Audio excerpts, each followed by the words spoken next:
Hello everyone, this is DSA Zindabad. Today we are going to solve the 22nd question of virtual DSA sheet, and the question is reverse pairs. So now let's look at the question. Given an integer array nums, return the number of reverse pairs in the array.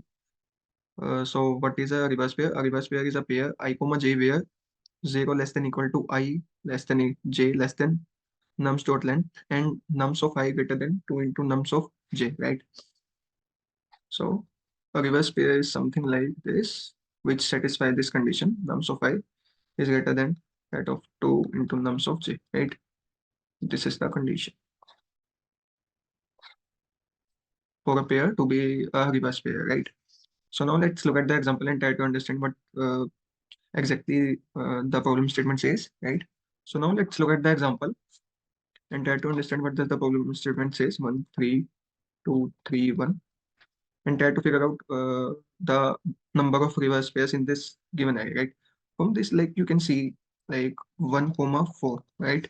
From 1, what is 1 comma 4 over there? Nums of 1 equal to 3. Nums of 1, this, and this one, right? This can be considered as the pair, and also you can consider this pair also. Nums of 3 equal 3 and nums of 4 equal to 1. Nums of 4 equal to 1 and nums of 3. And the second pair can be considered as this one and this one, right? This is 3 comma 4. So in total we have a two reverse pair, like two pairs which can be considered as reverse pairs, right? That's why its answer is 2 over there, right? Like we just need to follow this condition for a pair to be reverse pair, right? And we just need to count the number of reverse pair in a particular given array, right? So now let's look at this example also, which is 2, 4, 3, 5, 1.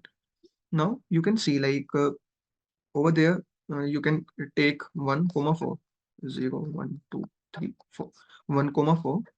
So 1 and 4. Yeah, this satisfied the condition because 2 into 1 will be 1, right? That's why it is a reverse pair, right? First one can be this, and the second one can be 2 comma 4. This pair and this pair, right? First one is this, second one is this, right? And the third one can be considered as this, right? So the total number of reverse pairs in this array will be equal to 3, right? So its output is 3 over there, right? I hope this problem statement is clear to all of guys. Now let's try to figure out like how we can approach this question. Now let's jump into the approach without wasting our time.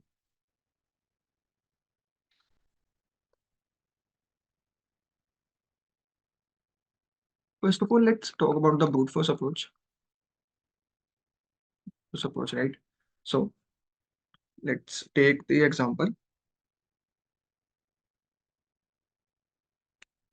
Consider the second example, right? Which is 2, 4, 3, 5, 1, right? And we have 0, 1, 2, 3, 4. So when we talk about the brute force approach in any question, what comes in our mind, like when we given an array, right?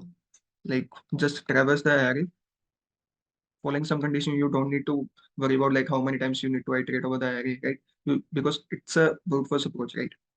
So what we'll be doing, we'll try to make the possible number of pairs, try to generate all the possible pairs, and we'll just check if nums of I is greater than that of the 2 into nums of j, right? So initially we'll be having two pointers I and j. So for this I, this j will traverse over this, and after this we'll directly increment our I pointer, and same thing will follow over there, right? So let's say let's do a dragon for this element 2. So we'll have 2 comma 4, 2 comma 3, 2 comma 5, 2 comma 1. So from there we can directly see like there is no element present over there which satisfy the condition, right? So we'll increment our loop I and j now point over there, right? For this, we'll traverse over the remaining part of the array. So after like completing the dragon, we'll find out like there are a total of 3 pairs which can be considered as reverse pairs. So now let's analyze the time complexity for this. Since we are traversing over the array 2 times for each and every pair, we like for each and every element we try to generate the pair, and we check this condition. If they satisfy this condition, then it can be considered as the reverse pair, right? So our time complexity would be big of n square in this case, and the space complexity would be big of 1, right? because we are not using any extra space, right? No extra space. So now let's try to reduce this time complexity, right? So now let's discuss the optimal solution, optimal approach, optimized approach, right? So what we'll be using, we'll use the concept of merge sort, which is a divide and conquer technique, right? Divide and conquer technique. So like which gives the time complexity of big of NlogN for the same, right? So now let's see how we are going to use the merge sort technique in a question, right? So let's take this example, which is 2, 4, 3, 5, 1, right? 0, 1, 2, 3, 4. So now like it will be something like mid will be equal to left plus right divided by 2, right? So our mid will be equal to 0 plus 4 divided by 2, it will be equal to 2. So over there we have the partitioning of our array, right? So it will be divided into something like this 2, 4, 3, right? Now it will be 5, 1 using the concept of divide and conquer, right? For each and every part of the array, we'll directly calculate the mid, right? So it will be something like this 2, 4 there and 3 over there and 2 over there and 4 over there, right? And for this we have 5, for this we have 1. So we just divide the whole array into the like bunch of nodes with the help of divide and conquer technique, right? So like now let's discuss how we are going to use this technique in our question, right? So we just need to check nums of I is greater than 2 into nums of j, right? We just need to check this condition for each and every node over there, right? Like what we'll be doing, we'll directly compare the values of left and right part of the array, which are like what do I mean? Like this is the left part of the array, this is the right part. So I pointer will be pointing to this and j pointer will be pointing to this. Now we'll directly check this condition for each and every node over there, right? So is 2 is greater than that of the 2 into 4? No, this is not the condition. So we'll maintain a count which will be initially 0. So its value will be 0 because there is no pair which could satisfy this condition, right? So at this point of time, like this will return 2 comma 4, right? This will return the sorted part. Remain this will be a sorted part, right? Because like ultimately we are following the technique of merge sort, which will directly sort the given array, right? So now again our pointer will be pointing to I and j will be pointing to 3 over there. So now at this point of time, what we are having will directly have 2 is greater than that of the 2 into 3. No, this is not the case. So we'll increment our I pointer. Is this the case? Like 4 is greater than that of the 6 value? No, this is not the case. So we'll directly give the array, right? This will give us 2, 3, and 4. This will give us the sorted part, right? Because we are following the merge sort technique. So our pointer now pointing to this and this, right? This over there is 5 and 1, right? Now, as you can directly see, 5 is greater than that of the 2, 2 into 1. So we'll directly increment the value to be by 1. So it will give the value 1 comma 5. So what we'll be doing now, our I pointer will be pointing to 2, which is the start of the left part of the array, and the right part of the array will be 1. So now you can see like 2 is not greater than out of the 2. So this is not the case. Our I pointer will be incremented to 3. So now as you can see, like 3 is greater than that of the 2, right? So this will include, so our count will be 2, right? So again, we'll increment our I pointer. So as you can see, like since 3 is greater than that of the 2, so 4 is obviously greater than that of the 2. So we'll increment our count. So our count will be 3 because we found like there are over 3 pairs in the given array which satisfy this condition, right?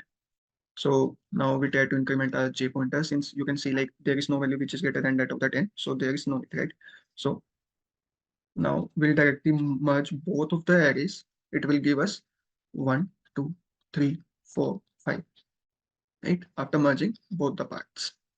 So now, as you can see, like by using the technique of merge sort, divide and conquer technique, we found that like there are over 3 pairs which give us the desired result, like which satisfy this condition of like a reverse pair, right?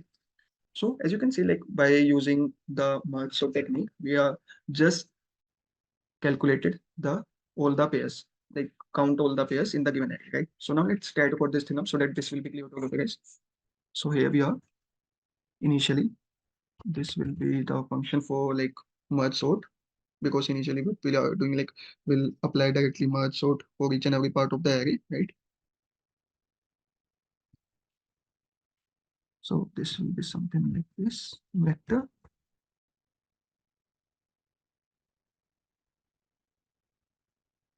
and we'll have int low, int mid, int right, right, right. Instead of like right, you can have like high, because we are taking low and high, right? So we'll be storing the result of merge sort in a temporary array. Left will be equal to low, and our right will be pointing to mid plus one, right? So now we'll check the condition while left is less than equal to mid, and then right is less than equal to high, right? So now if we check if ARR of left is less than equal to ARR of right, so now what we'll do, we'll directly push this thing, like push the left part of the array into the vector, right? Template push back this thing into the ARR of left, and we'll increment our left point, left plus plus. Else what we'll be doing, we'll directly push the right part. Simple, right? And we'll increment our right part also. So now after this, like there might be some condition, like if there are elements which are left on the left part, right? So we'll check the that condition also. If left is less than equal to mid, what we'll be doing, we'll push all of those values in the temporary vector, right? Yeah, of left, and we'll increment our left pointer also. Now the same condition can arise for the right part also. So we are going to check the same thing for the right part. High tempo push underscore back ARR of right, and we'll increment our right pointer. So after doing this, what we'll do, we transfer all elements from temporary to the ARR, right, to the initial array. And I equal low, I less than equal to high, and I plus plus ARR of I will be equal to temp of I minus low, right? This will transfer all the elements from the temporary array to the given array, which is the input array, right? So after this, what we'll be doing, like we just need to count the number of pairs, right? So we'll make a function to count the number of pairs, right? So this will take array, and this will also take low and high, right? Because like for each and every part of the array, we'll try to calculate the number of pairs which satisfy the condition to be of the reverse pairs, right? So we'll initially have count equal to 0. We'll check if, yeah, we'll have count equal to 0. Now we'll have right equal to mid plus 1, right?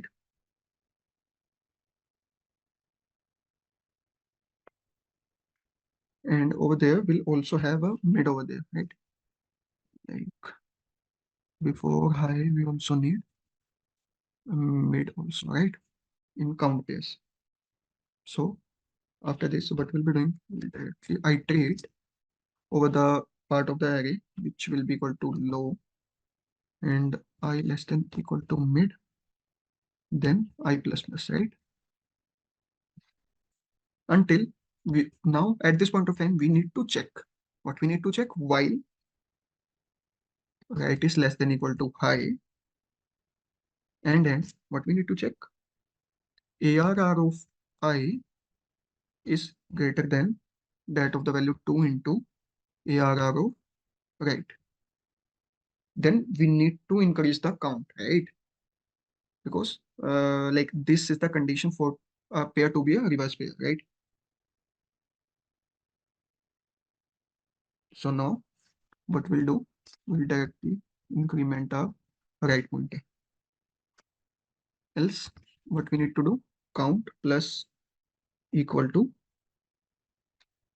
right minus mid plus 1. This is for the condition like when two values are greater than that of the like required condition. Like what do I mean? Like remember guys, like we have 3 and 4 over there which are greater than that of the 1, right? So this is the that part, right, which take care of this condition. Now at the end of this we'll directly return our count value. So now after this what we'll have merge sort function using merge sort technique, right? So now this will have ARR int low and int high, right? So now it will also have count. This is the base condition. If low is greater than equal to high, then we just need to return a count, right? We just need to. Now we'll be calculating our mid also, which will be low plus high divided by 2, right? So now what we'll be doing, we'll directly calculate what we'll calculate. This is for the left part. Like we will calculate the left part. We'll try to calculate the pairs in the left part of the array, right? So now what we'll do, we'll directly call merge sort because this function merge sort. Now what we'll do, ARR low and mid. This is for the left part, right? Same goes for the right part also. ARR mid plus 1 and we have high, right? This for the right part. So like after modification, like what we need to do, like before, like after modification, we just need to count the pairs, count pairs for each and every part, right? Low, mid, and high, right? So after this, what we need to do, we'll just directly merge all of those left and right part of the array, right? Merge ARR, low, mid, will pass high, right? This will merge the sorted halves, right? So at this point in time, we'll directly return the count, right? So now we'll directly call this merge sort over there, and 10 will be equal to nums dot size, and we'll directly return merge sort nums that pass 0 and minus 1, right? I guess we are good to go. So now let's run this code. Yeah, this runs perfectly fine. Now let's try to submit this code. Yeah, it gives a runtime error because like it says 2 into this value cannot be represented in type int. So we just need to check like need to convert this into long part, right? So that it does not give us the runtime error for the same, right? So now let's run this code again and try to submit this code. Yeah, it is submitted. Now let's discuss the time and space complexity for the same. Since we are using the concept of merge sort technique, so it will require this function will require big of NlogN, right? This will require big of NlogN, right? This will be the time complexity, and since we are using like you can say a temporary array over there, like temporary vector over there. So it will require big of n space complexity, right? So now talking about like count pairs, this is doing the same thing as that of the merge sort. So it will also require big of n log n, right? So like count pair is doing the same thing as that of the merge sort. So it will require big of n log n time, right? So ultimately our time complexity would be big O of 2n log n, or you can directly say big of n log n, and the space complexity would be big of n for this code, right? I hope this thing is clear to all of you guys, like how we are using the divide and conquer technique over there. Like, so I'll also test the link for the merge sort technique in the description below, so you can have a better understanding of like how merge sort works, right? Thank you so much for viewing the video till the end. Please like, share, subscribe, and comment if you have any doubt. Thank you so much.